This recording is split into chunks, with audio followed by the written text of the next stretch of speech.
चलिए डॉक्टर साहब, आप यूक्रेन के हवाले से बात कर रहे थे, तो आप ये कह रहे हैं कि यूक्रेन और जो ये रशिया का मामला है वो हल नहीं होने वाला। नहीं, वो ना सिर्फ ये कि हल नहीं होने वाला, वो यूक्रेन तो फारिग हो गया ना, टोटल फारिग हो गया यूक्रेन। और उसके बारे में तो प्रेसिडेंट पुतिन ये अपनी उन्होंने जो एक गुफ्तगू की अपने लोगों से, उन्होंने कहा वाइप आउट, इसको वाइप आउट कर दो। अच्छा, प्रेसिडेंट ट्रंप जो हैं उन्होंने भी बड़ी सख्त जो है वो बात उन्होंने की है। और उनकी जो बात है, मैं कीव के ही अखबार, वहाँ का जो मीडिया है उसी को मैं कोट कर रहा हूँ, ये 11th, वो कहते हैं कि operation spider web gave Putin a reason to bomb the hell out of them. यानी ये जो किया है कीव ने या जेलेंस्की ने, उसकी वजह से पुतिन को एक वजह मिल गई है to bomb the hell out of them. ठीक है ना, तो एक रीजन मिल गया है कि जिसकी वजह से वो बिल्कुल पुतिन तबाह करने जा रहा है, अब मैं कुछ नहीं कर सकता। और जो रशियन टीवी है RT 12, वो इसी बात को इस तरह से कह रहे हैं, Zelensky gave Putin reason to bomb the hell out of Ukraine. अब आप अंदाजा लगाएंगे, मतलब ये ट्रंप साहब कह रहे हैं कि जेलेंस्की ने खुद वजह दे दी है, bomb the hell out of Ukraine, मतलब टोटल। अच्छा, ये डिजास्टर जो है अगर ये यहां पे होता है तो उसका नतीजा क्या होगा? नंबर 1 नेटो, नंबर 2 ये जो ईस्टर्न फ्लैंक के मुल्क हैं सारे, बेल्टिक, कॉकसस, फिनलैंड, आगे नॉर्डिक, ये सारे के सारे, इनका फ्यूचर क्या बनेगा? फिर ये है कि जर्मन्स क्या करेंगे? फिर उसके बाद ये है कि बरतानिया तो कह रहा है कि हमारे ऊपर अटैक होगा, और पुतिन कह रहे हैं कि बरतानिया इसके पीछे था, ये अटैक का सारा प्लान ही बरतानिया में हुआ है।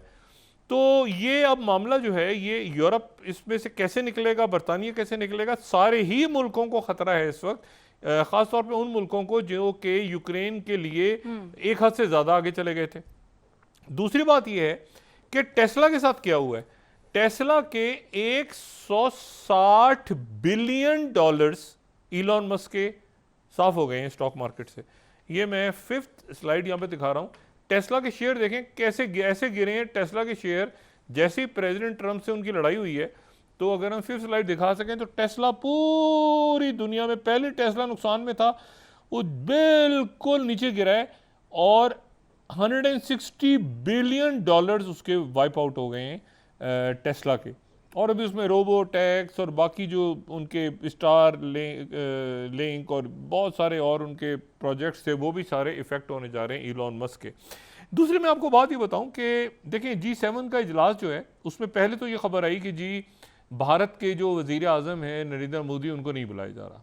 और ये बड़ी वाज़ेह तौर पे बात हुई कि जो उनको नहीं बुलाया जा रहा, जेलेंस्की को बुलाया जा रहा है, हालांकि वो G7 का मेंबर नहीं है यूक्रेन। फिर बात आई कि ऑस्ट्रेलिया को बुलाया जा रहा है, वो वहाँ से भी जो एल्बनीज हैं वो भी उसके मेंबर नहीं है, जी ऑस्ट्रेलिया भी नहीं है। भारत को बुलाया जाता था हर साल, इस साल भारत को नहीं बुलाया जा रहा। अब अचानक ये हुआ है कि उन्होंने जो माकानी, उन्होंने कहा है कि भारत के वज़ीर आज़म जो हैं वो आएंगे, और अगले हफ्ते जो G7 का इजलास हो रहा है कनाडा में, उसमें वो शरीक होंगे। लेकिन अब इसमें सवाल ये है कि और उसमें नरेंद्र मोदी साहब जाएंगे। ये जो उनका पाकिस्तान के साथ जो उनकी जंग जाहिरियत हुई है, उसके बाद ही उनका पहला दौरा होगा बाहर के मुल्कों का, और होगा भी कहाँ का? कनाडा का। और कनाडा में जहाँ पर वो निजर कत्ल के हवाले से इन्वेस्टिगेशन चल रही है, और वहाँ पे वो मतलूब हैं। अब वहाँ भी ये हुआ है कि कनाडा में फटा खड़ा हो गया है कि जी नरेंद्र मोदी को बुलाया जाए या ना बुलाया जाए। मैं आपको यहाँ पे CBC न्यूज़ की पहली स्लाइड अगर दिखाऊं, तो Mark Carney defends inviting Modi to G7 after RCPM linked India to murders and extortion. तो वहाँ पे हंगामे खड़े हो गए हैं कि भाई हमारा तो मुल्क को इसने यहाँ पे शहरियों को कत्ल किया है, इसको क्यों बुलाया जा रहा है। अच्छा, उसके बाद ये है कि ग्लोब एंड मेल कनाडा का कह रहा है कि Carney should know it's way too soon to invite Modi to Canada. अच्छा, वो वजाहतें करते फिर रहे हैं। फिर उसके बाद financial express, G7 summit, Canada PM Carney faces backlash for inviting PM Modi among on going निजर किलिंग प्रोब। चूंकि प्रोब चल रही है तो शदीद रद्द-ए-अमल है कि भाई आप इनको क्यों बुला रहे हैं, इनके खिलाफ तो तहकीकात हो रही है। अच्छा, कनाडा का सिस्टम बड़ा अजीब है, मैं आपको बताऊं। वहाँ पर अचानक ये भी हो सकता है कि इतनी स्ट्रॉन्ग सी कम्युनिटी है और इतना स्ट्रॉन्ग पार्लियामेंट से बैकलैश आ रहा है। ये मैं आपको नेशनल पोस्ट बता रहा हूँ। They are worried liberal MP plans to rate concerns about Modi visit to Carney. National post एक बड़ा अखबार है, बड़ा जरीदा है। और गार्डियन, उसके बाद गार्डियन ही कह रहा है कि कैनेडा's PM faces backlash for inviting India's Narendra Modi for G7 summit. Mark Carney declined to answer if he believed Indian PM had a role in murder of Sikh activist Hardeep Singh Nijjar.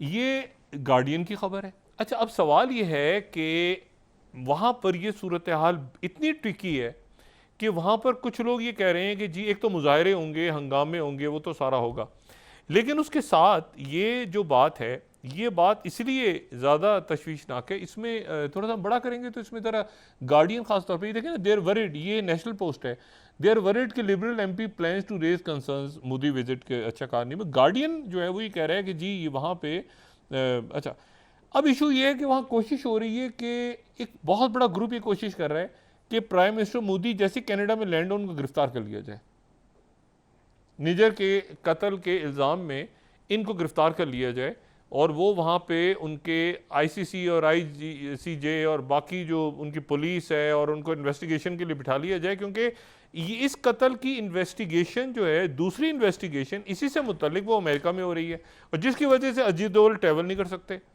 Ajit Doval America नहीं जा सकते। तो ये चूँकि कनाडा जा रहे हैं और उस जगह जा रहे हैं जहाँ वो मर्डर हुआ है, और वहाँ पर तो वहाँ पर बड़ा रिस्की है। अब वहाँ पर जो लोग हैं सारे वो ये कह रहे हैं, अब आप दूसरा देखें ना, Mark Carney decline to answer if he believed कि Indian PM had a role in murder. ये बहुत सोच समझ के जाएं। ये पहले बरतानिया जब ये गुजरात के मामलात हुए थे तो इनका कनाडा का वीज़ा और अमेरिका का वीज़ा इनका मनसूख, अब ये उस ज़मीन पे जा रहे हैं कि रिस्क ले रहे हैं बहुत बड़ा, क्योंकि वहाँ ट्रंप होंगे, बाकी लोग होंगे, तो ये चाहेंगे कि मैं जाऊँ किसी जगह, आइसोलेशन से निकलूँ, लेकिन एक ऐसी सरजमीन पे जा रहे हैं जहाँ पे मुजाहरे भी हो रहे हैं, जहाँ के खुद जो मेज़बान हैं वो वजाहतें देते फिर रहे हैं हर एक को, मार्क कार्नी, उनके जो अपोजिशन के लोग हैं। तो प्रेसिडेंट ट्रंप जो इंडियन प्राइम मिनिस्टर हैं वो अपनी तरफ से ठीक भी कर रहे हैं, लेकिन एक बैकलैश है जो कि एक कानूनी हैसियत इख्तियार कर सकता है, मुजाहरों से बढ़ के कहाँ तक हो सकता है, नहीं हो सकता मैं नहीं जानता, लेकिन मैं ये ज़रूर जानता हूँ कि इनके गिरफ्तारी के लिए कोशिश हो रही है वहाँ पे, और बड़ी एम्बेरसिंग सूरत हाल हो जाएगी कि आखिरी मिनट पे वो प्रेसिडेंट जो प्राइम मिनिस्टर हैं वो दबाव में आ गए, वो उन्होंने जो है वो इनविटेशन वापस ले लिया, या वहाँ पे कोई लीगल इश्यूज खड़े हो गए क्योंकि वहाँ पर मतलूब हैं, उसी सरजमीन पे कत्ल हुआ है। तो ये एक बड़ी अजीब सा सिनेरियो है। और इस पूरे सिनेरियो में मैंने आपसे पहले बात की कि यूरोप के मुल्क तो खुश हो गए हैं फिलहाल, कि एक तो ये है कि नेटो वो भूल गए, यूक्रेन नाम की कोई चीज़ थी, यूक्रेन की मदद करो, सब भूल गए, यूक्रेन की खूब पिटाई हो रही है, वो बिल्कुल वाइप आउट, मैंने कहा ना wipe out, total wipe out होने की बात हो रही है। और इसमें जो है वो यूरोप इसलिए खुश हो रहा है कि चाइना ने उनके रेयर अर्थ मिनरल खोलती है, सारे नहीं खोले, थोड़े से खोले हैं। चाइना कभी भी जो अल्टीमेट वेपन है चाइना के बाद वो रेयर अर्थ मिनरल्स का है। चाइना इतनी आसानी से अपना ये ट्रेड डील्स नहीं करेगा ट्रंप के साथ। और दूसरा, ट्रंप ने जैसे ही बात की उन्होंने कहा 9 तारीख को मिलना चाहिए, आ जाते हैं। तो 9 तारीख का अब उनको डेलीगेशन किस लेवल पे होगा, यहाँ पे तो जाहिर है कि स्कॉट ब्रेसेंट और बाकी जो सेक्रेटरी और ये सारे लोग आ रहे हैं, चाइना से किस लेवल पे लोग आएंगे अभी तक नामों का ऐलान नहीं हुआ, लेकिन पीर के रोज़ अमेरिका और चाइना के दरमियान डायलॉग होगा लंदन में। यूक्रेन को भूल जाएं। अच्छा, ये यहाँ पर अब तवज्जो आएगी गज़ा पे, और गज़ा के अंदर उन्होंने पैसे उसी को अभी भी दे दिए हैं, वही जो गज़ा ह्यूमैनिटेरियन फाउंडेशन थी जो इसराइल का और अमेरिका का प्रोजेक्ट था, उसी को पैसे दे दिए हैं। आज फिर वहाँ पे शहादतें हुई हैं।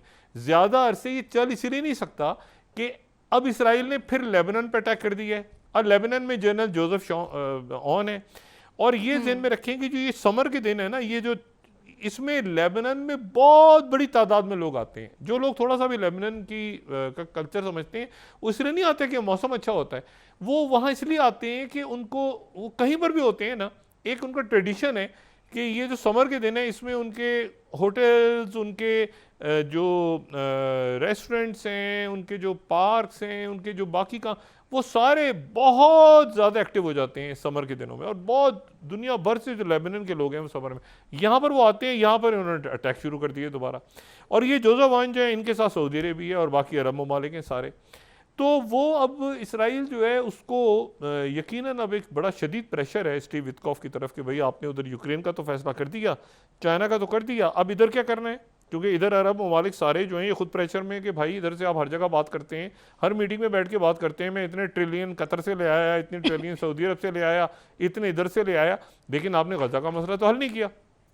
तो अगले मेरे ख्याल से 24 से 48 घंटों में प्रेसिडेंट ट्रंप जो हैं वो ये सीज फायर के हवाले से भी कोई अनाउंसमेंट करेंगे। स्टीव विटकॉफ के ऊपर भी बड़ा शदीद दबाव है कि भाई आपने ये प्रॉमिस किया था ईदेन अलेक्जेंडर को जो रिहा किया था हमास के लोगों ने कि उसके बाद प्रेसिडेंट ट्रंप ऐलान करेंगे सीज फायर का, तो वो सीज फायर का ऐलान किधर गया। तो ये 3-4 मामला बड़े इंपॉर्टेंट हैं, आने वाले दिनों में इनका क्या असर होता है उस पर बात करते रहेंगे। जी